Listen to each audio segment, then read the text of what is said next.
This is another episode of Basileia, and tonight I'm interviewing Kevin Bushey. Kevin is a retired colonel from the U.S. Air Force. So it'll be interesting to get to know Kevin better this evening and to learn more about him. So let me just start out with you, Kevin, where I typically do with people so that folks can get to know you a little bit better.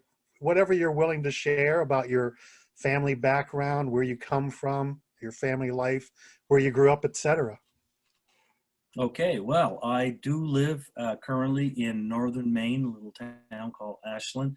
I've actually been here practically my entire life, except for my time away for the military. I was born in this area. I went to school here, graduated in 1973 from high school, went on to the local big college that we always thought as the sort of big university system for the state of Maine down in Orono, Maine. And I ended up taking a couple of years of ROTC, so I got commissioned with the Army and went into active duty right after graduation in '77. And I spent about 5.5 years on active duty, did a short tour down at Fort Polk, Louisiana, and then I had a nice 3-year long tour in Aschaffenburg, Germany. Got out in 1983 and we moved back to Maine. We didn't move back to Ashland. We went to the town that I was actually born in, Presque Isle, Maine. And I worked for several years as a real estate sales broker. And in 1990, when the Desert Storm propped up over in the United Arab Emirates and Middle East area, I had been involved with the Air Force Reserve from about 1985 forward, and I was assigned to a local base here in Loring Air Force Base in Caribou, or actually Limestone, Maine.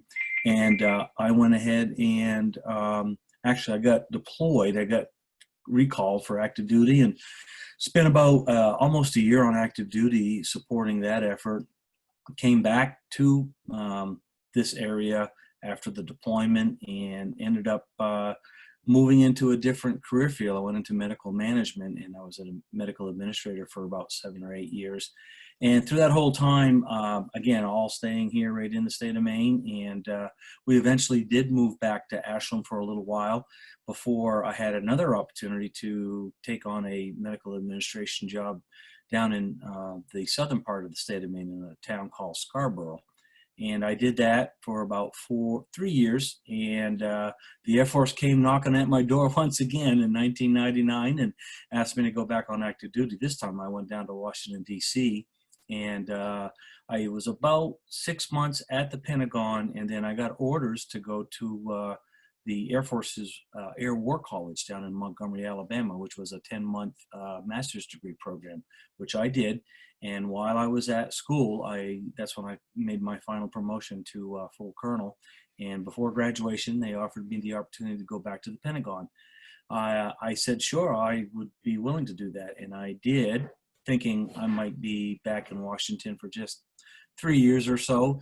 It turned out no one could envision that 9/11 was going to hit in September of 2001, and I got frozen in place for several years, and I ended up finally retiring in 2006, and then I ended up staying in the local area down in Washington, D.C., working as a defense consultant for various different companies for about 8 years. And then finally in 2014, my wife and I made the decision. We were both going to retire, and we had to make a decision where to move back to. And of all the places we had lived and seen, we decided, you know what, we're coming back home. And so we came back to my town of Ashland, and we have been here for 6 years now because we got here late in 2014. So time flies. That's quite a diverse field of experience that you covered in those years, and you look younger than even a retired age man. And I'm surprised to hear you retired. Was it 2006 that you had retired? Yeah, 2006.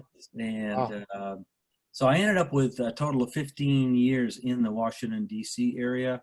And it was an interesting 15 years because I got to see a lot of things that I don't think I ever expected in my wildest dreams that I would have opportunity to actually see, do, and be a part of, or to just be involved with as a defense person, a defense contracting person.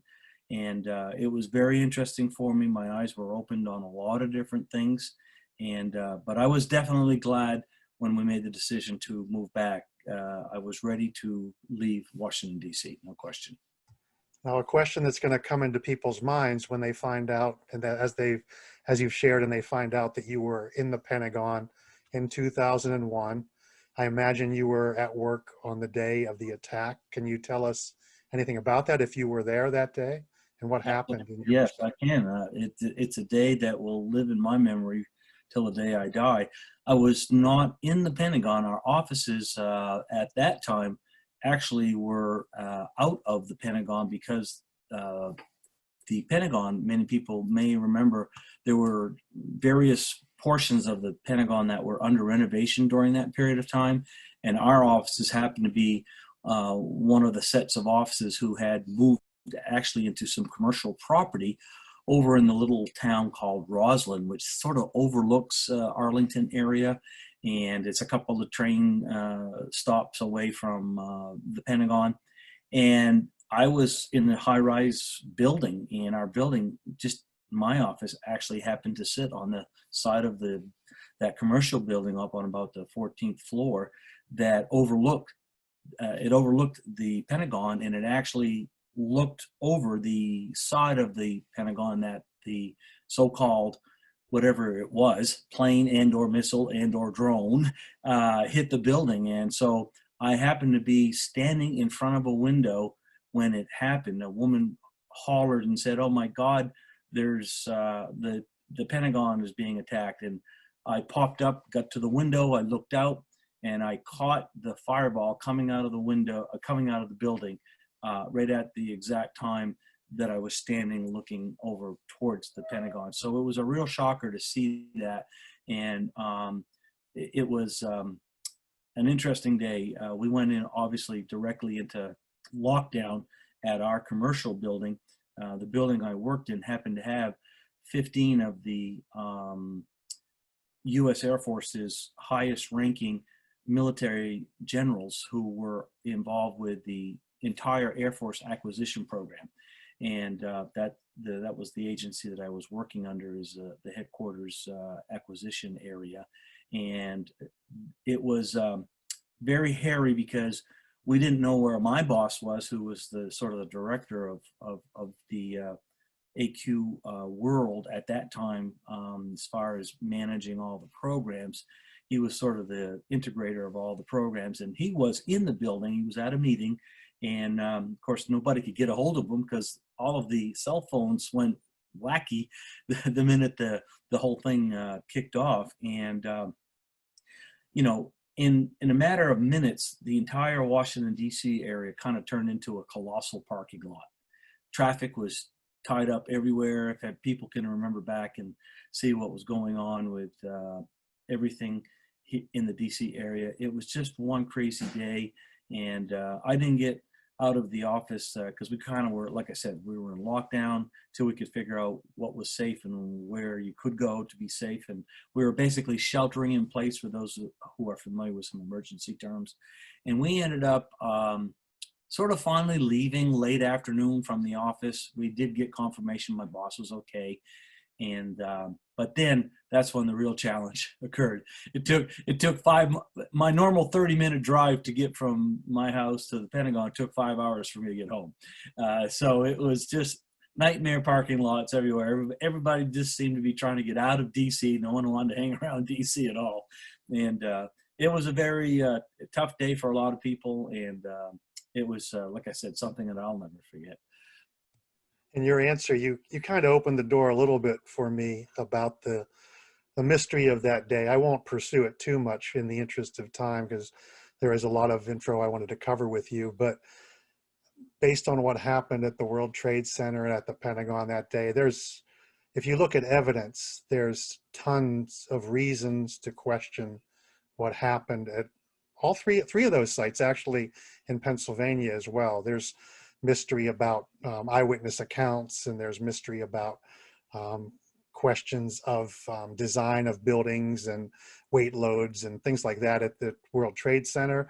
And the Pentagon, if you look at physical blast damage, it doesn't even look like whatever hit that building had wings on it at all, based on the side of that building. But hopefully, when we start to get some justice with this deep state that we've been dealing with all of these years, hopefully we'll get to have some of these questions answered. Is there anything you'd like to say to expand on that? Yes. What I didn't tell you early on in terms of my involvement, in terms of what I did for the military and for the Air Force particularly, is I was an emergency management expert, and my specialty was biological, chemical, nuclear weapons and training. And as part of that training, I became very well versed with emergency management and a term that we use in the Air Force called disaster preparedness. And of course, that's a term well known and well used by FEMA and emergency management agencies at the state, local levels all over the country. And because of that, I'd had a fair amount of training in terms of aircraft incidents, aircraft problems, and what happens when a plane falls out of the sky and actually crashes, and what goes on in terms of debris fields and dealing with body parts, because typically if a plane explodes or whatever causes the issue, if they die on impact, there's still a lot of issues and a lot of things that happen, like bodies are torn apart, and there's usually a debris field no matter where you pull. And some people know, when they've seen in years past footages from videos on how the NTSB shows up, and they're going to do some sort of a research on why this plane fell out of the sky. What's the very first thing they do? They get all of the debris that they can collect from the site, and they bring it into a hangar or a big building and try to put the plane basically back together to determine what happened to the plane. Well, none of that obviously happened with 9/11. We were given a story that all of the plane parts were, either disintegrated or melted or disappeared out of thin air at the World Trade Center, and the same thing with the so-called plane that hit the Pentagon. And of course, out in Shanksville, there wasn't even a debris field. And so the question you have to ask yourself, after you sort of get through the surrealness of the fact that this event happened, is you have to logistically start thinking with some critical thought and say, okay, what happened to all those titanium engines that don't disintegrate no matter how much fire you put to them or how much explosive goes to them, because that's why they're made out of titanium. So we didn't get to those real hard questions for a year or two or three after 9/11, because I think a lot of us were still walking around with shock in terms of what happened, hardly even being able to understand we had witnessed something worse than Pearl Harbor, and we didn't really appreciate that the storyline sort of had some holes in it. And I think only till after a few years where people finally got to some realization about, yes, this did happen, but maybe this line that the government has been dishing out to us, and the entire 9/11 Commission report that was written, which I read. I had to read it for a course that I was taking when I was going on a master's program. And once you finally start doing some real digging and you start connecting, like you have alluded to, Tom, with other people who were doing some deep dive researches and preparing documents and YouTube videos, all of a sudden the picture starts to get really fuzzy in your mind, and you really have to start saying, wow, I think that there is some level of cover-up going on here, and who and what is being protected is really what you finally get to. Yeah, for sure. And I know we could do a separate program on this, and maybe someday we will. I spent time at Ground Zero 2 weeks after the attack, and I was placed right in front of the church where George Washington dedicated this country to the Lord back when he was inaugurated. And I had questions rising in my mind even on that day. And even to this day, I watched a special about there's 3,000 plus architects and engineers who have looked into this situation at the World Trade Center in depth, and they have noted the physical impossibilities of a jetliner bringing down those towers. So, but I will Well, kind of end. even worse is Building 7. Oh yeah, No one has a good answer to Building 7. How does a perfectly structural building just fall all by itself with yes, no major impact by any planes or anything? And you can't tell me that the amount of heat from the fires from the other two buildings or the structural loss of those two buildings would cause enough damage for Building 7. And that's the real kicker, because someday I think we're going to finally get an answer on truly what happened to Building 7. there was some key things in Building 7 along with CIA offices, I understand. I've even heard it connected to, a lot of people believe in a debt reset. I've even heard in some realms it being connected with that. And some people say that we were supposed to have some sort of reset way back in 2001. But this is all interesting discussion. I'd love to talk about it much more. Hopefully we can do another segment and just talk about these issues, because there's so much there to uncover. Hopefully, I agree with you, we'll get to the bottom of this someday and have a lot of our questions answered. Yep. How and when did the Lord come into your life, Kevin? Was it before your military experience, or did something happen in your military experience that kind of started your faith with Jesus Christ, your walk with the Lord? Well, actually, my walk actually began at a very young age. I was an altar boy in the Catholic religion, and I grew up Catholic for most of my young years, adult years, up until about age 48, 49. And this was right about the time, just prior to me actually retiring out of the military. For many, many years, I was a very diligent and very well connected to the Lord through my Catholic religion. Yet, in all of the years, particularly the last 10 years of my time being in the military, I started questioning many things. There was a lot of things that I was struggling with, particularly with Catholic dogma and Catholic tradition. And as I started spending a little more time reading the Bible, and of course, most viewers are going to know this, particularly if you're also from the Catholic persuasion. When you're young in Roman Catholicism, you really don't get an appreciation for reading the Bible. It's not something that is taught. You're brought into acknowledgement of the Bible, but the Bible readings are usually done by a priest at a Catholic Mass, and you're not really encouraged to read the Bible. And so when I started questioning many things, not just my religion, but questioning the world, there were things happening in my own walk in life in terms of my job opportunities and things that were happening to me that made me question to say, okay, why are these other people who are co-workers getting promotions and getting opportunities that I'm not? Because they're no smarter than me. They don't work any harder than I do, but yet they seem to be getting further ahead.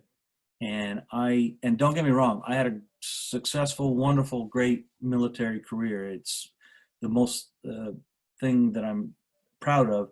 And to be able to say that you retire as a full colonel is a big accomplishment, and I'm very proud of that accomplishment.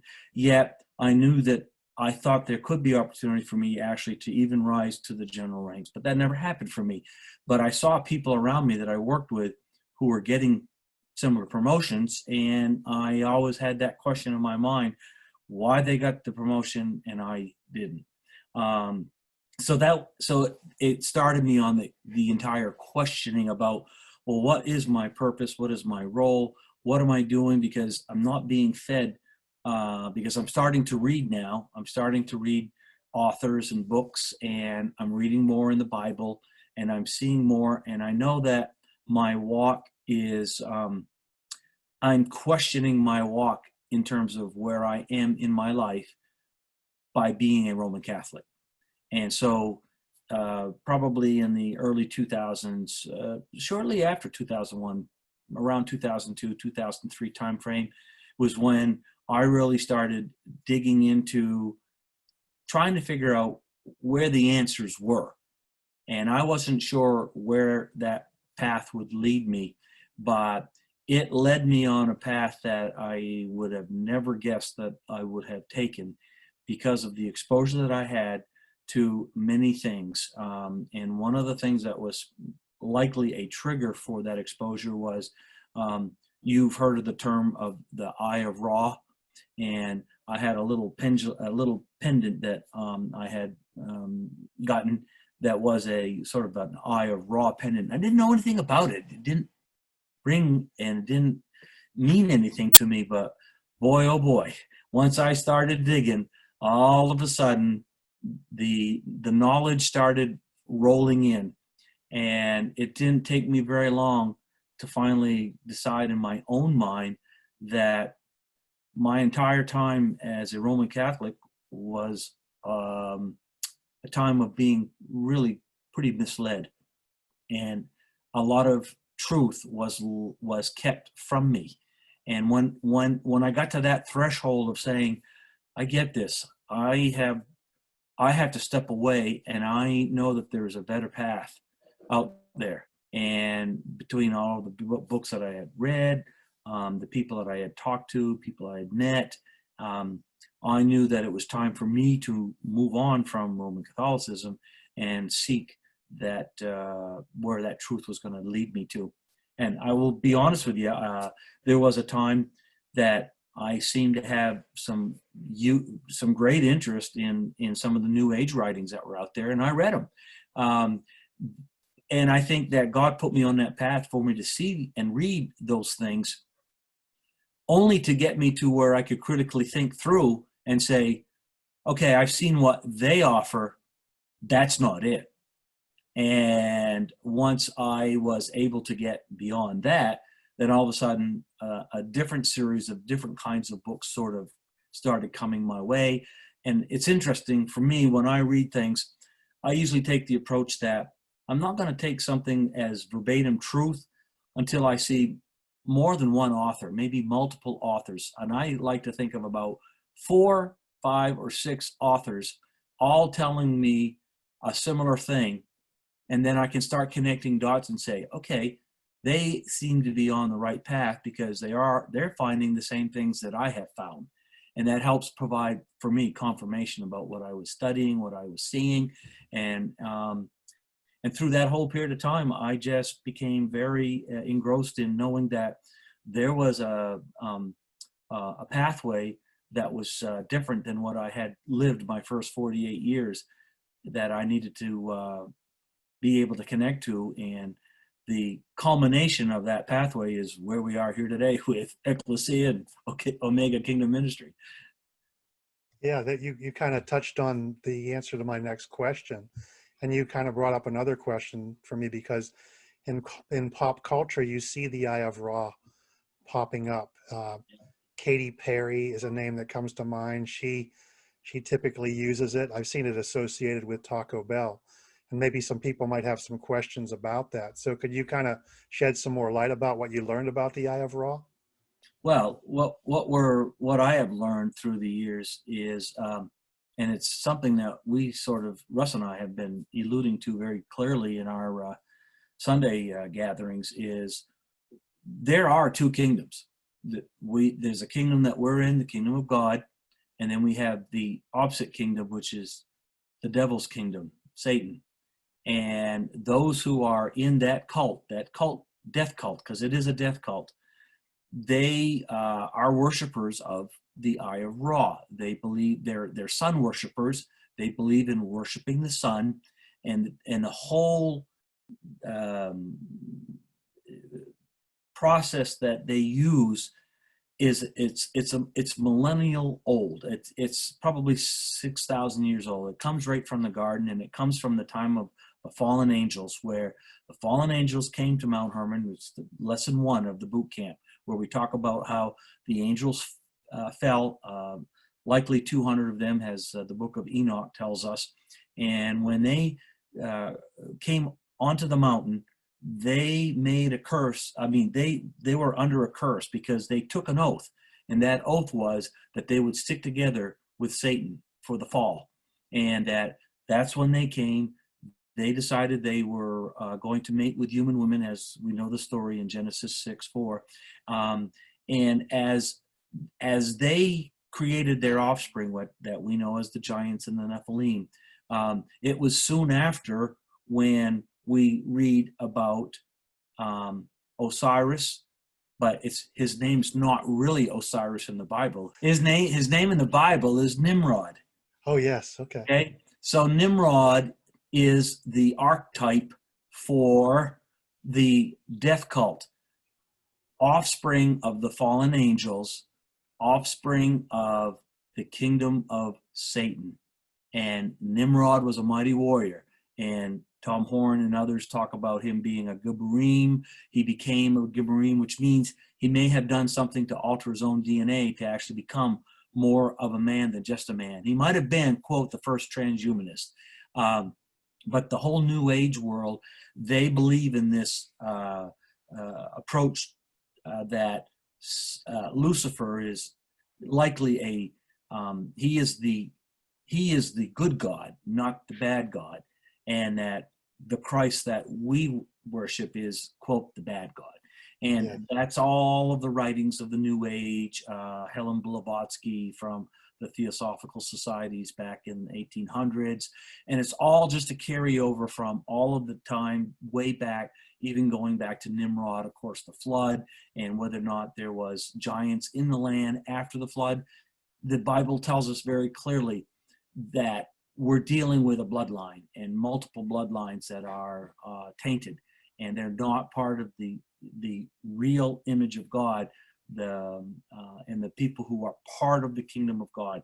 So that whole discussion, when I saw that in the New Age, saw what they were doing, and saw how they had twisted everything using Satan as the means of telling people, this is who you worship, this is the good God, he's the sun god, he's the one that provides the sun for the crops. And then of course they go into the fertility and the fertility rites, and there's a certain level of eroticism involved with that same cult. And of course we know today, based on what we've seen and studied, that their symbolism includes things like the obelisk, the Washington Monument, the obelisk at the courtyard at the Vatican, the obelisk at the City of London, and in multiple obelisks all through Egypt.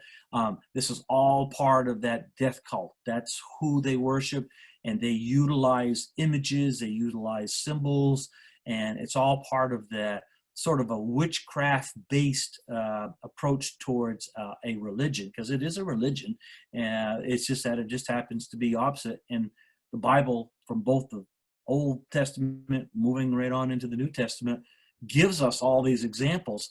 But if we don't have the mindset as we're reading through the Bible that this is all about the offspring of the fallen angels and these bloodlines, and that's what the age-old millennial battle, this spiritual battle, is about, is because these fallen angels who mixed their angelic DNA with humanity to create something other than what humanity was designed to be created by God. If we don't have that mindset, then we're going to miss an awful lot in the Bible, because that's what the age-long struggle is to protect ourselves from this death cult. I think we're going to have to do a whole series sometime, Kevin. We're going to have to cover 9/11, and we're going to have to cover the Nephilim and the fallen angels, because there's so much there to unpack as well. I've heard about the roots of paganism going all the way back to Nimrod as well. So there's a whole lot to talk about, and I know folks are really interested in discovering on these things. The Yeah, body of Christ really needs to know these yeah. things. And there's some good writers out there, some good authors. David Hamp has got a book out. Oh, sorry, not David, Doug Hamp. It's called Corrupting the Image, and it's a great discussion on the giants and the DNA manipulation, and I recommend that book.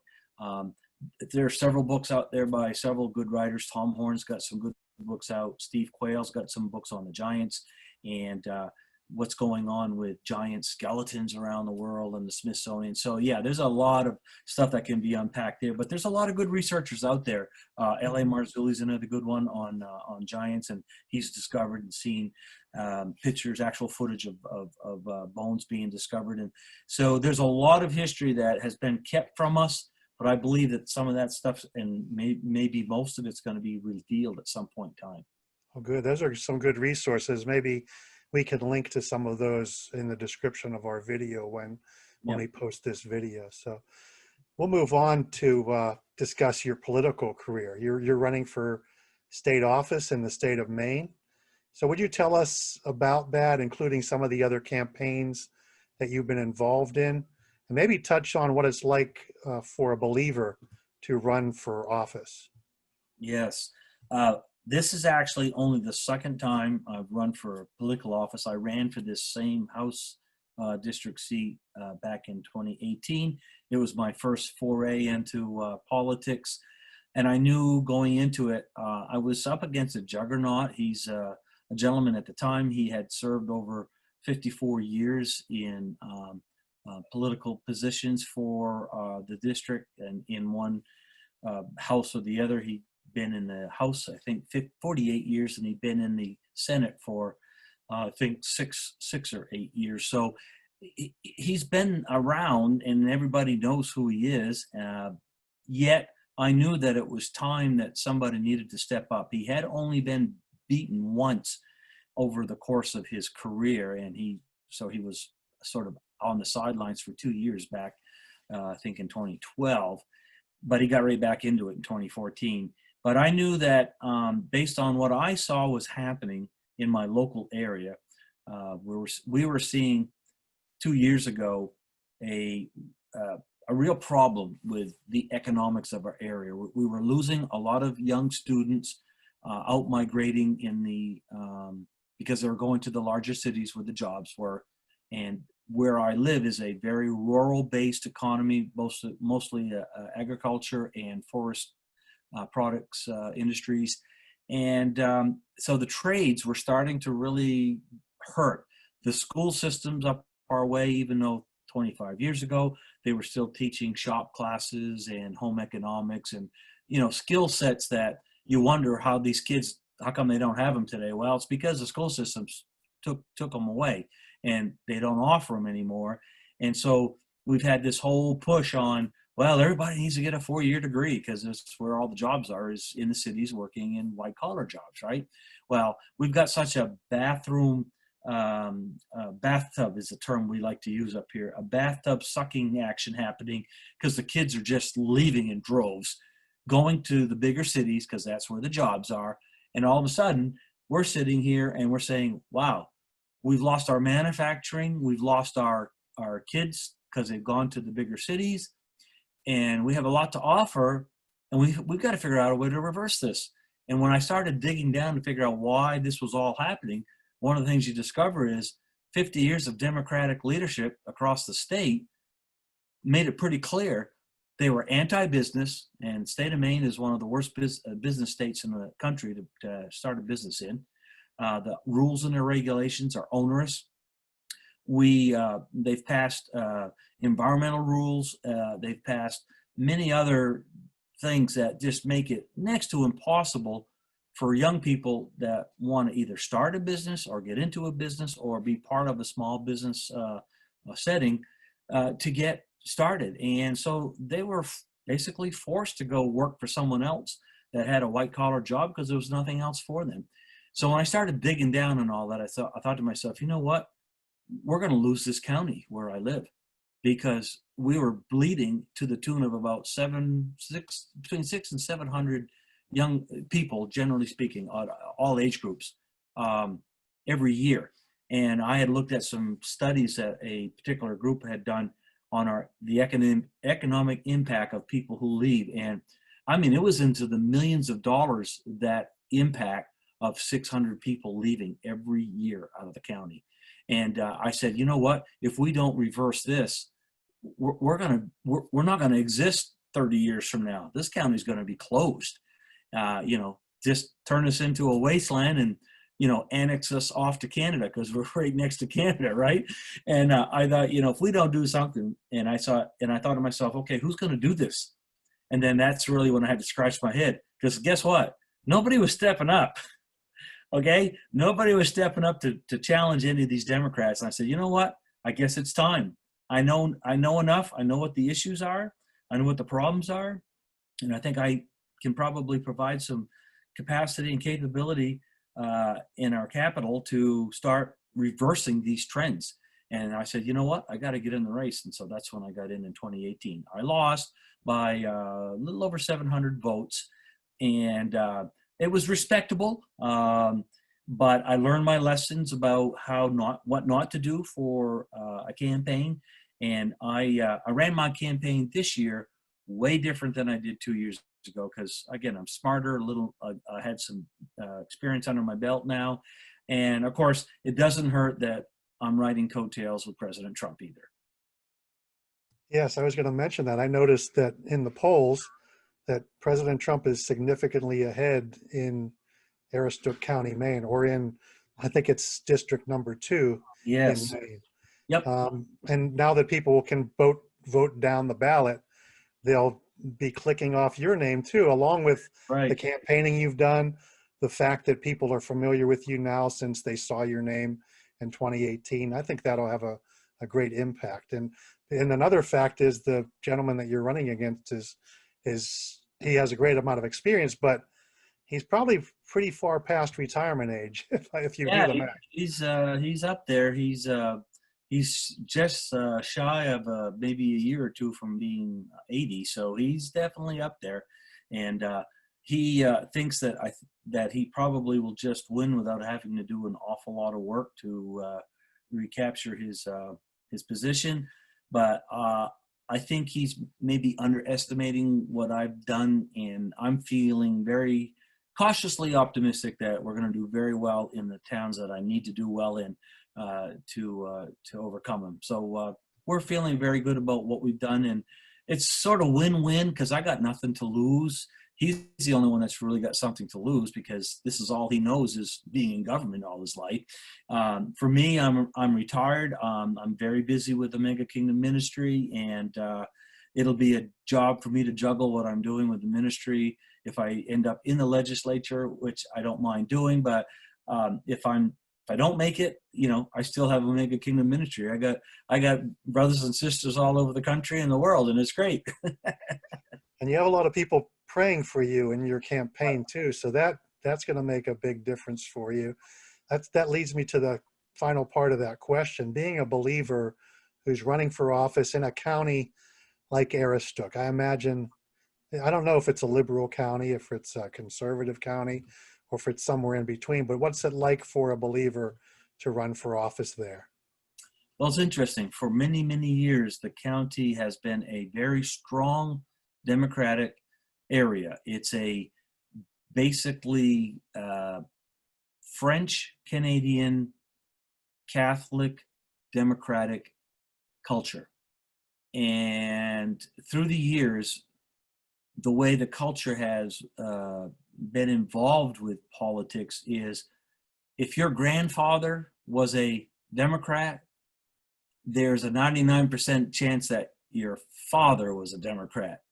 And because both your father and your grandfather were Democrats, there's a likelihood that those next generations of folks were and are still Democrats. And if you recall where we kind of are in the terms of the different age groups, the grandfather, like my grandfather, he would have been a Roosevelt period type person. So he was probably a Democrat. My father started out as a Democrat, but he was what I would consider a JFK Democrat. And the Democratic Party of 1961 1962. That was a kind of like a Dixie Democrat party, a lot of centrists, a lot of central people that were not conservative, hard right, but not liberal, hard left either, kind of right, like in the middle. But of course, we now know, where we are today, that party no longer exists. In fact, JFK, I don't think if he were alive today could fathom. He would probably be a Republican, and he might even be somewhat a center-right Republican, considering that both parties have leaned further to the left than they have either staying at the central or right-hand sides of the party. So having said all that, as a believer, it's been interesting for me because particularly this year, the timing is just very uncanny. And I think it's all part of God's plan. I am seeing, and I'm witnessing this on the campaign trail, talking to people. There are multiple families of the Democrats and independents who, to the person, when they come and they meet me and say hello to me, they come right out and tell me, we've been Democrats all of our lives, and we are now switching to Republicans, and we're voting the Republican ticket this time around. And so when you see that and you talk to these folks, I mean, it's very heartening to see it, because that it was a strong Democratic stronghold and a very Catholic stronghold. And many of them are pro-life, and I'm a pro-life candidate. My opponent also is a pro-life candidate, yet he still supports the Democratic platform. And of course, we know the Democratic platform is basically, in my opinion, a godless platform, and it is pro-choice. So, but he's able to cast votes when things around the abortion issue comes up to kind of keep his constituents happy, because he doesn't have to, because there's enough Democrats in the state that they typically always pass what they want to pass. So, for instance, a few years back, they passed a law that said the state of Maine would allow taxpayer funds to be utilized in our Maine Medicaid program. It's called Maine Care, to actually pay for abortions. So we're one of the states where taxpayer funded dollars does go to pay for Medicaid abortions in the state of Maine. And that's what most of these legislators around the country are having to deal with at the state levels. And I believe with what's going on at the federal level right now, why it's so important to get President Trump's new choice in for the Supreme Court, because I believe that in his next 4 years as president, they will basically take up Roe v. Wade. And it's not going to go away, but what's going to happen is it's no longer going to no longer going to be a federal issue. It's going to be kicked back to the states, and every state legislature is going to have to deal with that issue about whether or not they're going to allow abortions in their state. And that's why I'm kind of excited if I make it down to our legislature, because we could see that in the next 2 years, and I'll have an opportunity as a legislator to vote on that issue, on whether Maine's going to continue to allow abortions. That's going to be a great day. And I see that Joe Biden has stated that he would make Roe versus Wade law of the land. Most people don't know this, or many people don't know this, but it's actually not law now. It's not the law, but he wants to make it the law. Yeah. It's sort of a, I don't know how it works legally, but it's a guidance that they abide by as law, but I guess technically it's not the law of the land. Yeah, because what the Democrats have done is when they can't win something legislatively, they kick it over into the judicial, and then the judicial judges, basically create law out of thin air and tell everybody this is the letter of the law now. And it's really interesting, because most people, if they have not read their Constitution, the U.S. Constitution and or their state constitutions, to see how law is actually made, if you actually read the constitutions and see how law is supposed to be made, you'd say, wow, how did they ever get this Roe v. Wade past us? Because not one legislator has ever voted for it. So that's what we're up against, because that's how they're doing, is by judicial fiat.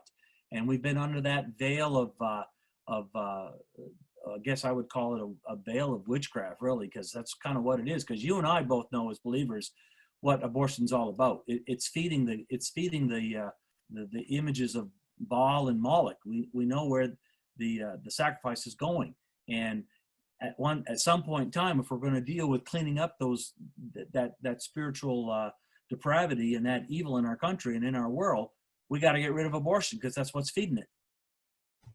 Yeah, and there's even some believers out there who will vote for Joe Biden, and I had a conversation with a woman on Saturday.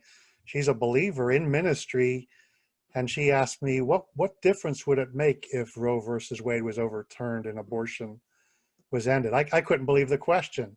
Wow. Especially from a believer, but there's a blindness that goes along with it that you mentioned. So. Yeah. And it goes back to what we talked about earlier. If they don't understand Genesis 6, and they don't understand the fallen angels and what's going on and how it's all tied to these bloodlines and to this death cult, if they don't get that, they're going to miss it. Well, thankfully, I believe, and I know you believe, that things are changing, and we can see things changing, even down to today. Hopefully these big D classes that are coming out without redactions, hopefully all of the truth will be out there. Yeah. This has been a week already, and it's only Wednesday with all the news on the D class. I think since Trump got out of the, and a lot of people maybe didn't notice this, but I think there's something to it. Before he went into the hospital, anytime you did see Trump with the mask on, it was a black mask, right? When he came out and he walked up to the balcony, what did he and all of his Secret Service people have on? White masks. White masks. Interesting. White hats. The white hats, I think, have now come on to the offensive, and we're seeing it. So that's hang exciting. on, get your popcorn. There's just, there's too many things happening. The fact that they're really attacking Q. They've kicked Q off of Facebook entirely. Yes. And if all of this for a LARP, as you see in Q posts, all of this activity just for a LARP, there's so much more to it. And then there's a lot of correlations now with Q posts and timestamps. So there's definitely something going on, and I can't wait to see it pan out. So. Yeah, I tell you, me being a really avid reader, I can't wait to see the guys who are, when they get all of the details of what's gone on over these last 4 years, I mean, they're going to have to write like series of books, because the history that has happened just in these 4 years under Trump and what they have attempted to do, and all of the stories that are going to come out, the people who lived it, that once if they're able to declassify it and be able to write about it, I mean, you thought Tom Clancy was a good writer. There's going to be some juicy stuff that's like, oh my God, we lived this. We can't believe it's hard. You can't even believe it. Yes, we'll be talking to upcoming generations about us being just alive during this exciting time. So and the small part that we're playing, so it's great. Get your popcorn, as they say. Yes, excellent. I think I can combine the next two questions because they have to do with involvement in the community at the local level and political activism. I mentioned in the first question about your involvement on Twitter, and you have a following on Twitter, and I see your posts, and you kind of use that on your campaign. But not only are you involved on social media, obviously you're involved in politics on the local level, and you've become adept at getting involved. Would you like to tell our viewers how they can do more to get involved in social media to have an impact, and on a local level to impact their community? Well, that's one of the things that we discuss very much in the discussions about why it's important to get into boot camp. If you're the type of person who you've been involved with the denominational church system for so long, but you have gotten to a point like probably you did, Tom, the way I did, where you started to question things and you started seeking information. One of the things that we believe is going to happen on your path is you're going to meet up with like-minded people. You can't help but meet up with like-minded people. And if you decide that you're going to be part of a gathering in a local area and you're going to meet, let's say, at somebody's home, even if you're not even a graduate of boot camp, but you have, 8 or 10 people that you kind of are friendly with and you've had an opportunity to talk and you know that they think the same way you do. We believe that what God's doing right now is he's managing, helping each of us on our own path in our walk to connect up with like-minded people, whether it happens to be online, whether it's because you found us through the trainings and the gatherings that we're doing on Sundays, or you met somebody who is a boot camp grad. Doesn't matter how you get on that path.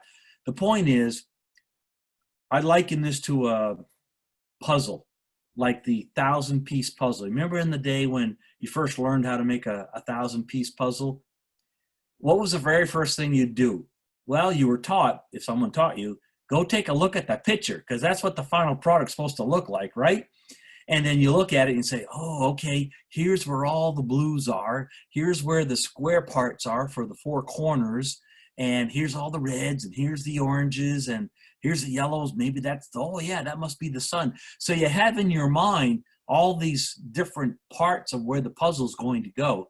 And of course, the next piece of advice that the adult who's teaching you says to you, start with the corners, get the corners going. And then you start working your way in. Well, as you're developing that 1,000-piece puzzle, it kind of reminds me when George Papa Bush said years ago, we're going to create the 1,000 points of light. We now kind of know where he was going with that, and that was not probably on the up and up, and that was probably part of that new age world and this whole death cult. Yet, it reminded me, this 1,000-piece puzzle, when we start creating that one corner and we got all the blues all ready, you know what?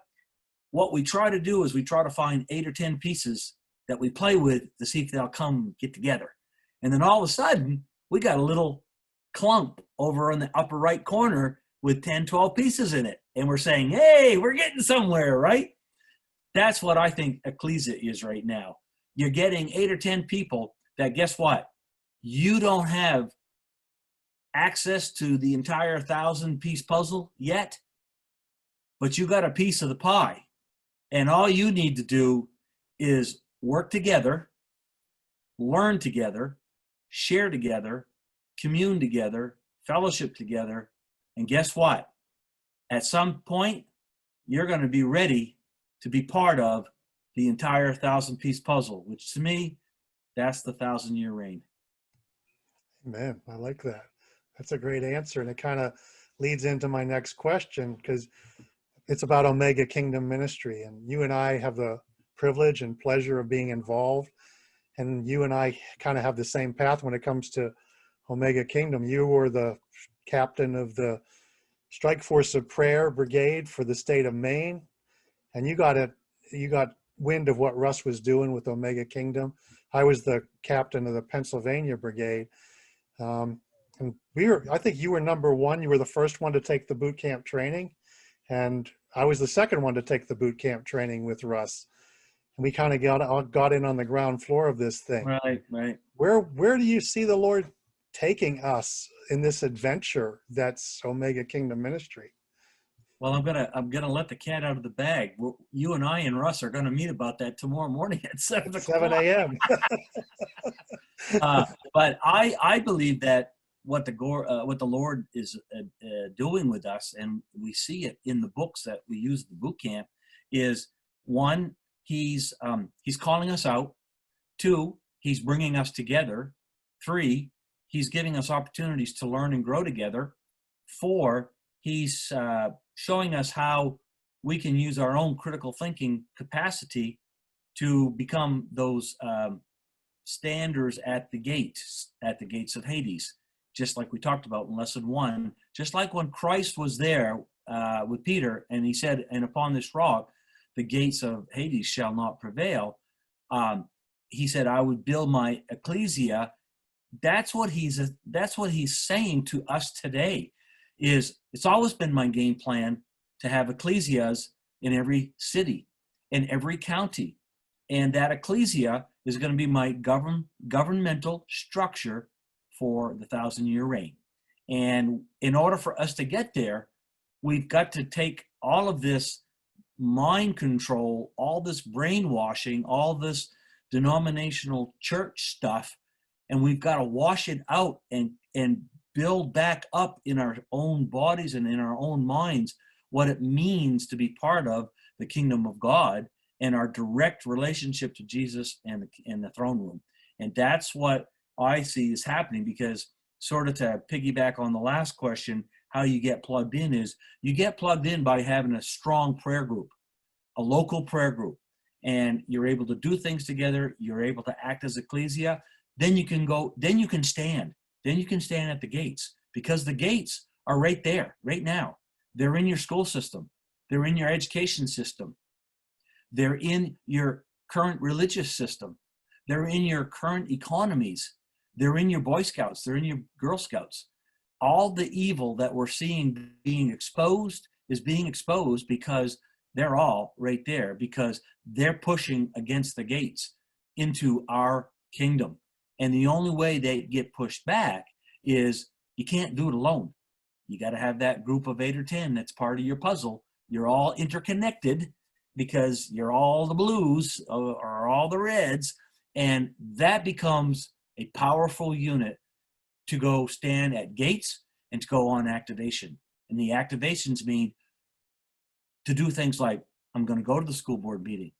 I'm going to go to the town council and say, no, you will not put a drag queen at the public library for story hour with the 7-year-olds.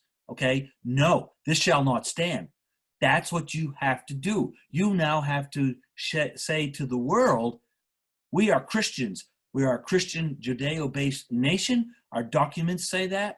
And we're following those laws, not this stuff that you think you can get away with. And we will not put up with it anymore. There's strength in numbers and strength in multiple voices. And I think that's what God asks us to do. Stand and be the salt. Stop being unsavory salt. Amen. That sounds like you have a good head of steam going into that early morning meeting tomorrow. I'll make sure you get, we'll end up. I'll have my coffee. I'll be ready to go. Yeah, I hope I have the same kind of head of steam. I'll try to work it up myself. So my last question, and then I'll give you some time to share anything else you'd like to share. But how do you balance all of this out? You're one of the busiest retired people. I don't even know why you use the word retired. It certainly does not fit. Yeah, I'm busy now than I was ever working. Yeah. So how do you balance it out with ministry, political activism, community involvement, family life, walk with the Lord, and recreation? I mean, what do you like to do to recharge yourself? Well, for recreation, I mean, my wife and I, we like reading. I am a musician, although I'll tell you, my guitar playing has taken second fiddle for about the last year and a half. My last gig was a year ago, and I've probably picked up my guitar maybe 4 or 5 times since then.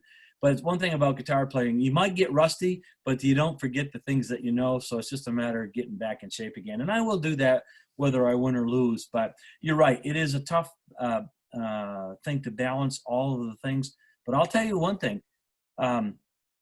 When you decide that you're no longer going to watch regular TV, which has been like 10 years now that my wife and I, we don't watch regular TV.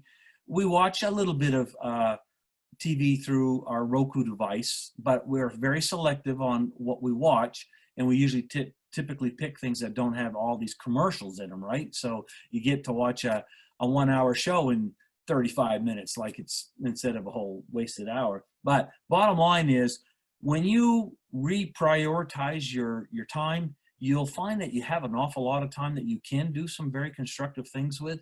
And whether it's reading for me, or whether it's and I'll tell you, most of the stuff that I do watch, it's mostly nonfiction things that I'm getting, that I'm watching for the news, because there are great researchers who are on YouTube now.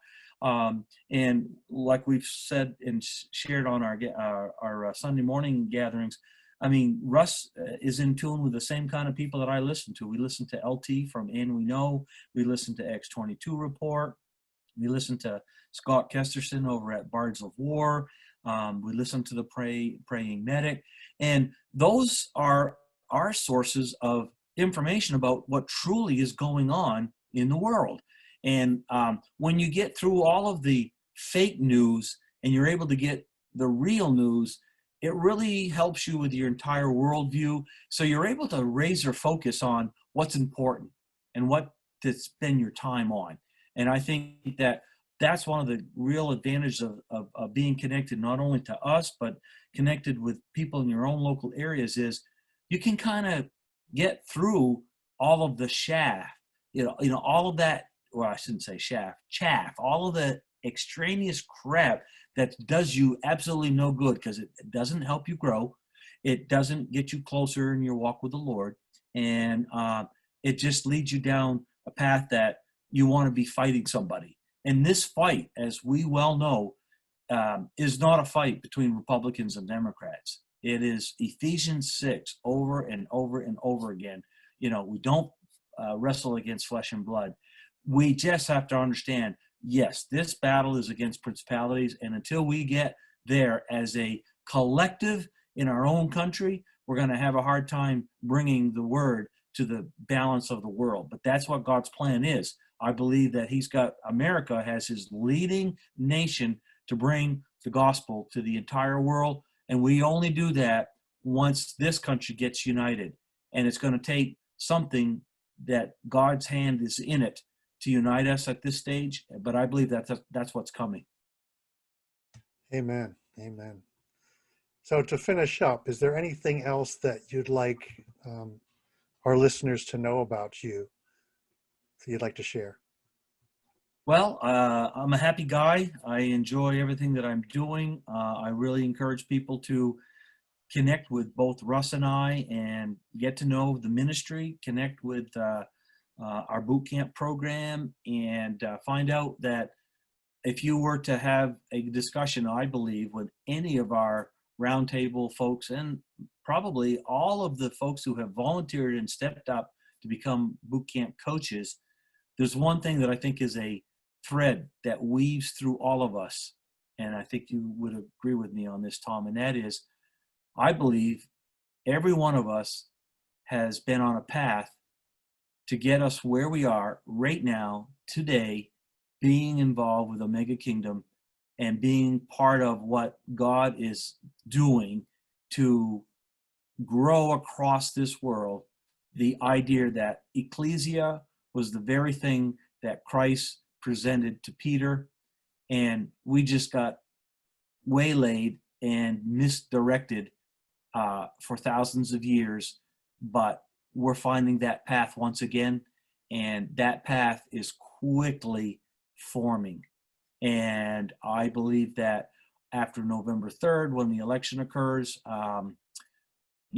hang on, because I believe there's going to be some great things happening in our country. I'm not one of these doomsdayers who feel that something's going to happen negatively to a point that, the nation is going to end up being, I'm going to have to learn Chinese in order to order my food at a local restaurant. I can get my Chinese food now without having to learn Chinese. I don't want to learn Chinese. That's right. That's right. Well, thank you very much, Kevin. I really appreciate you taking the time after a busy day to sit down and let people get to know you better.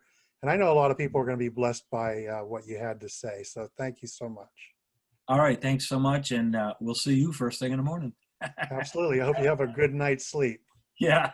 Oh, I'll probably wake up around 3 like I normally do. All right. See you later. Take care. Bye-bye.